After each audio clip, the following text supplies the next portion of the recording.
a gente começa a falar de busca e apreensão domiciliar numa outra situação específica, que é o foro por prerrogativa de função. Professor, será que o foro por prerrogativa de função, que traz uma competência originária no tribunal, significa que a eventual busca e apreensão na casa de uma autoridade ou a busca e apreensão no local de trabalho dessa autoridade vai necessitar sempre de uma decisão do tribunal? Toda e qualquer busca na casa da autoridade ou no seu local de trabalho precisa de decisão do tribunal? Olha só, a busca e a apreensão feita na residência do parlamentar dispensa o acompanhamento da Polícia Legislativa. A gente vai começar a ver, então, exatamente essas nuances da busca e apreensão contra detentor de foro. Primeiro, se é um parlamentar, primeira coisa que você tem que saber, não é preciso o acompanhamento da Polícia Legislativa. A Polícia Federal vai lá e faz a diligência tranquilamente. E mais, a determinação de busca e apreensão nas dependências da Câmara ou do Senado pode sim ser decretada por juiz de primeira instância se o investigado não for congressista. Veja, então, que ao contrário das imunidades diplomáticas, a imunidade parlamentar ela não protege a Casa Legislativa em si, ela não protege o local onde o parlamentar exerce a sua atividade. Só será necessária autorização judicial do STF, nesse caso, de Câmara ou Senado sendo vasculhados, se houver uma investigação contra o parlamentar, aí sim. Mas se a investigação é feita na Casa Legislativa para colher prova com relação a uma pessoa em geral, que não tem foro especial, então é o juiz quem vai determinar isso. Por quê? Porque a investigação contra ele está correndo lá no primeiro grau, ele não tem foro especial. E o local em si não desperta essa competência originária. O que gera o foro por prerrogativa é a pessoa exercendo as funções e, eventualmente, ali praticando um crime. Beleza? A busca e apreensão em imóvel funcional de parlamentar exige decisão do tribunal competente, mesmo que se trate de investigação contra o cônjuge. Aqui é diferente.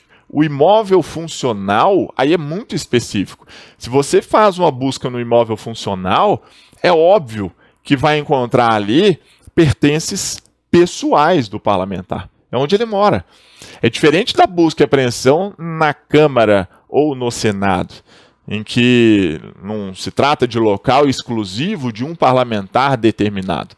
Portanto, se a busca é feita no imóvel funcional, para devassa da intimidade do parlamentar e, eventualmente, achar provas, inclusive, em seu desfavor, é necessária a autorização do tribunal competente. Mesmo se a investigação estiver correndo contra o marido, contra o cônjuge, contra a esposa daquele parlamentar. Esse caso aqui julgado, pelo STF, foi um caso em que, se não me falha a memória, foi feita diligência na casa funcional, no imóvel funcional, um apartamento da senadora Gleisi Hoffmann. O investigado era o marido dela, mas não importa. Para entrar na casa do parlamentar, tem que existir decisão do tribunal competente.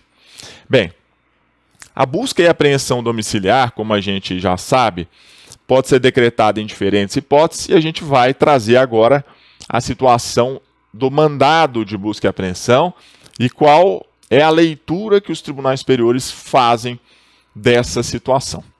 Primeiro, a decisão de busca e apreensão domiciliar, ela pode conceder permissão expressa de não apenas a apreensão de equipamentos eletrônicos, mas também de acesso aos seus dados.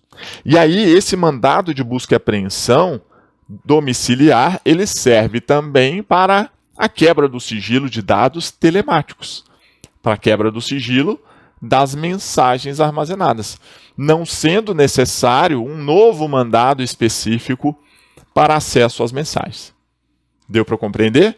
Se a autoridade policial, ou MP, impedem não só a busca e apreensão na casa, mas também a apreensão de equipamentos eletrônicos e o acesso a eventuais mensagens. O magistrado ele pode já autorizar isso no mandado e essa autorização é válida. Um mandado só para você mitigar não só o direito fundamental à inviolabilidade domiciliar, mas também a própria intimidade, que acaba sendo o motivo do sigilo de dados telemáticos. O mandado de busca e apreensão serve para a entrada no local precisamente indicado e não em andar diverso do mesmo prédio. O STF já decidiu isso. Se vai cumprir busca e apreensão num prédio, não se trata de uma autorização ampla para vasculhar o prédio inteiro. Tem que haver a especificação do andar, tá?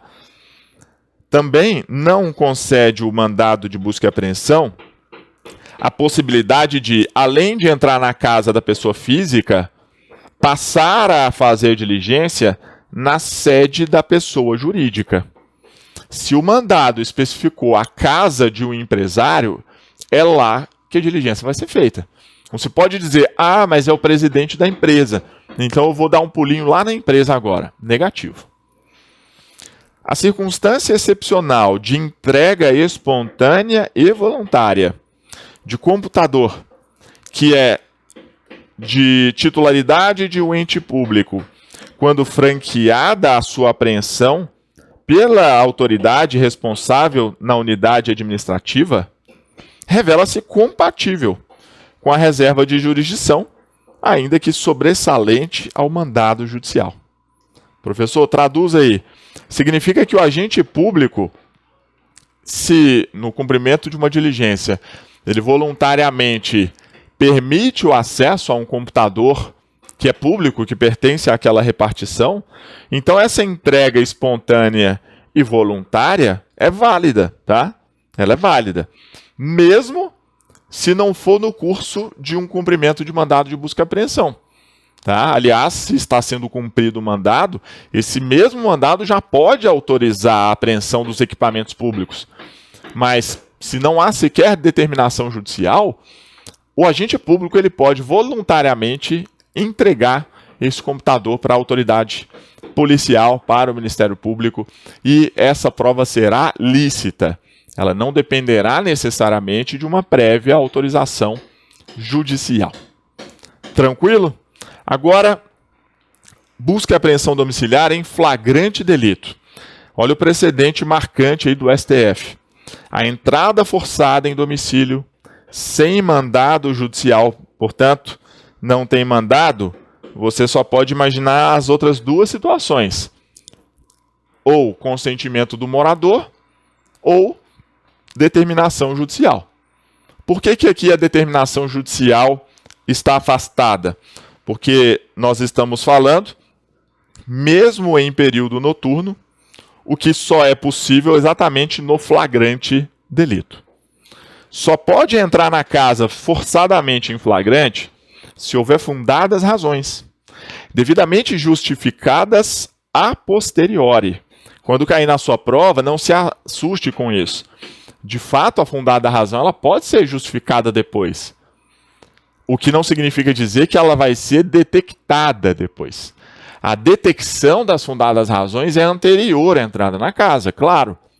O policial vai lá e conversa com uma testemunha que é vizinho da boca de fumo, ele vê o usuário de droga negociando a droga, ele faz uma campana com filmagens, ele consegue, da via pública, olhar para dentro da casa e ver uma arma ou ver um tiro sendo disparado. Veja, são fundadas razões detectadas antes. Mas elas não precisam ser colocadas no papel antes do ingresso no domicílio, sob pena de frustrar a diligência que exige uma certa urgência. Bem, então essas fundadas razões têm que indicar que dentro da casa ocorre flagrante delito. Se não for justificadas as fundadas razões, o que acontece? Responsabilidade pessoal, seja disciplinar, civil ou penal, do agente ou da autoridade, e nulidade dos atos praticados. Agora, então, os tribunais superiores entendem que a constatação da situação de flagrância posterior à entrada na casa não justifica a medida. Não interessa se a PM entrou e até achou uma droga lá dentro. Se não haviam fundadas razões para a entrada, se a polícia militar entrou na loteria e acabou dando sorte, esse achado de materialidade de um crime permanente não retroage para sanar o vício anterior. Essa prova será ilícita e essa prisão será relaxada. Somente, diz o STJ, o flagrante delito que traduza verdadeira urgência é que legitima o ingresso no domicílio alheio. O STJ tem uma posição restritiva. Ele diz, não basta detectar o flagrante. Não vai ser qualquer flagrante que recomenda a entrada imediata na casa. Há algumas situações que, em que pese traduzir em flagrante, não implicam em urgência e recomendariam que, em vez da entrada imediata, a polícia providenciasse a obtenção de um mandado judicial. Tá? E aí o STJ dá exemplos. Dá exemplo em situações em que a prova ou materialidade do crime não seria destruída ou ocultada somente por conta do aguardo da polícia em se obter aquela decisão judicial. Seria uma hipótese que o STJ trabalhou, por exemplo, de tráfico de drogas. Nem todo tráfico, segundo o STJ, implicaria nessa urgência toda. Tá? Poderia ser o caso de cercar o local, comunicar ao delegado ou MP para pedir esse mandado. Muito cuidado com isso na prova. Busca e apreensão domiciliar agora com consentimento do morador. Tá? E detalhe, gente, eu não vou ter tempo aqui suficiente para formular todas as críticas, tá bom? A esses entendimentos. Eu quero trazer aqui a maior quantidade possível deles para vocês. Com relação ao consentimento do morador, o STJ também limitou essa hipótese. O que o STJ diz? Que essa autorização ela deve ser feita por declaração assinada e com testemunhas. E a diligência de entrada na casa tem que ser registrada em áudio-vídeo. Tá bom? O STJ deu prazo de 1 ano com relação ao registro de áudio e de vídeo para as polícias se aparelharem e serem devidamente treinadas. Se não for registrado dessa forma, com declaração por escrito, assinada e com testemunhas, isso pode acarretar responsabilidade pessoal por abuso de autoridade daquele policial que entrou na casa. Tá bom? O STJ restringindo, por quê? Para tentar evitar alguns abusos que acabam acontecendo na prática, de um morador dar o consentimento de maneira forçada, de maneira não livre. São formalidades que o STJ acaba trazendo, então. Bem, caminhando para o final, eu quero falar de interrogatório subrepetício. Agora a gente sai da busca e apreensão e fala de interrogatório. É nulo o interrogatório travestido de entrevista realizado pela autoridade policial com o investigado durante uma busca e apreensão, sem a assistência de advogado e sem falar que ele tinha direito ao silêncio. Eu já disse para vocês que o direito ao silêncio ele tem que ser anunciado, não só no interrogatório na delegacia, mas também pelo policial militar na captura em flagrante. E que não se admite interrogatório subrepetício, que é forjado como se fosse uma mera entrevista. Se se trata de suspeito, ele tem que ser avisado da sua inexigibilidade de autoincriminação. Bem, então, esse aviso de Miranda tem que ser dado até mesmo no momento da captura. Agora, vamos diferenciar infiltração policial, identidade falsa e agente policial disfarçado. A infiltração policial, como técnica especial de investigação, ela exige autorização judicial e tem previsão na Lei de Drogas, na Lei de Organização Criminosa, na Lei de Lavagem de Dinheiro e no ECA. Existe tanto infiltração policial presencial, como infiltração policial na internet. Inclusive, eu vou trazer no material de vocês a nova previsão trazida pelo pacote anticrime, lá na Lei do Crime Organizado, disciplinando a infiltração virtual, que antes só tinha previsão no ECA. Bem, Não se trata de infiltração policial quando o agente de inteligência, usando uma identidade falsa, apenas representa a vítima nas negociações de extorsão, sem efetivamente se introduzir, se infiltrar na organização criminosa, a propósito de identificar e angariar a confiança dos seus membros. O STJ validou a atuação de um agente de inteligência que, num contato ali telefônico, se passou, portanto, representou-se, né, pela vítima para fazer a negociação. Não é infiltração policial isso, tá? Agora, de outro lado, é ilícita a prova, agora não é legal, é ilícita. Quando um policial militar está fazendo atividade de inteligência nas ruas, mas ele, o que ele faz? Se aproxima dos suspeitos, ganha a sua confiança, participa de conversas virtuais e de reuniões presenciais dos envolvidos, efetivamente infiltrando-se no grupo criminoso. Aí, nesse caso, sim, é agente infiltrado e ele precisaria de autorização judicial. Autorização judicial essa, aliás, que não vai ser dada para a PM, para a PRF, para a inteligência. A infiltração policial é dada para a Polícia Federal ou Polícia Civil, numa atividade de investigação de crimes comuns, tá bom? Bem, já o agente policial disfarçado é uma novidade do pacote anticrime, onde, na Lei de Drogas e no Estatuto do Desarmamento. O que é o agente disfarçado? Na Lei de Drogas, o que ele vai fazer? É aquele que vende ou entrega drogas ou matéria-prima, insumo ou produto químico, destinado a preparar entorpecente. O agente policial disfarçado é quem recebe, né? É quem vai comprar ou receber as drogas, se passando, portanto, por um comprador, por um usuário de drogas. Quando presentes elementos probatórios razoáveis de conduta criminal pré-existente. É essa a diferença com relação ao flagrante provocado. Flagrante provocado é uma atuação ilegal, como você sabe, é um crime impossível. Aquele agente provocador, ele cria uma situação que não aconteceria no mundo real se ele não tivesse feito a indução. Flagrante provocado, portanto, continua sendo ilícito. O agente policial disfarçado, ele só atua quando existem elementos pré-existentes, ou seja, não foi o policial que criou a situação delituosa. Já havia provas demonstrando que ela efetivamente existiu. E ele só vai fazer ali o quê? Um mecanismo para coleta de provas adicionais que permitirão, inclusive, o flagrante. Lá no Estatuto do Desarmamento acontece a mesma coisa. O agente policial disfarçado que compra ou recebe, em vez de drogas, arma de fogo, acessório ou munição, quando existe exatamente uma investigação anterior. Existem elementos probatórios pré-existentes. O agente policial disfarçado no Estatuto do Desarmamento está tanto para o crime do artigo 17 como para o crime do artigo 18. Beleza?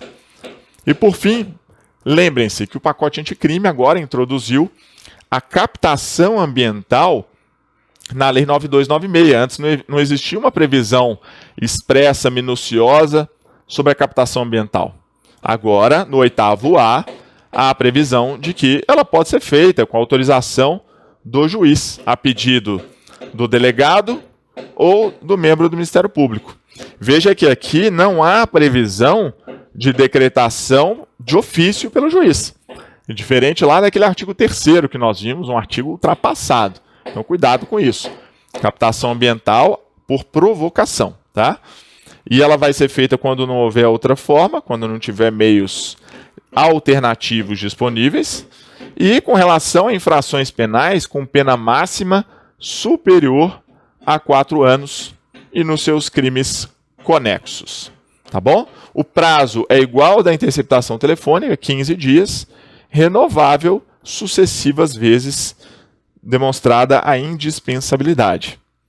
aplicando-se subsidiariamente à captação ambiental as regras de interceptação telefônica. Professor, e aquela gravação clandestina?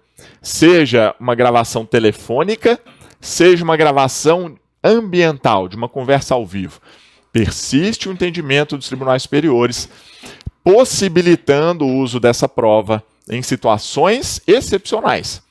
Não se trata de uma autorização ampla e restrita, mas da permissão excepcional de gravação pelo interlocutor de uma conversa por telefone ou ambiental, por exemplo, se tratar de um réu que vai provar a sua inocência. Tá? O réu vai provar que, na verdade, ele está sendo acusado injustamente. Essa seria uma possibilidade. Seria também uma possibilidade a vítima se defender. A vítima que está sendo ali atingida por uma extorsão, vamos imaginar, né, é também uma das hipóteses a autorizar. O que não dá para fazer é a autoridade policial e o MP, por mera conveniência, abrir mão da autorização judicial e sair fazendo gravação clandestina por aí. Aí não. Para provar um crime contra o suspeito ou réu, aí segue a cartilha exigindo-se autorização judicial. Tá? Existe inclusive um crime agora no artigo 10A para realizar a captação ambiental sem autorização judicial. Beleza? Não sendo crime se ela for feita por um dos interlocutores. Tá bom? Beleza? Essa, então, alteração do pacote anticrime não muda essa jurisprudência que eu acabei de sinalizar. Fechado, professor? É matéria demais. Eu queria que você ficasse só enrolando aqui. Só falando o causo do Eduardo Fontes, do Habib. Né? Eu também acho interessantes os causos dele, mas a gente vai ter oportunidade de falar em outras situações. Eu quero aqui te dar matéria para você chegar na prova e ter mais chances de se dar bem. Combinado? Até a próxima.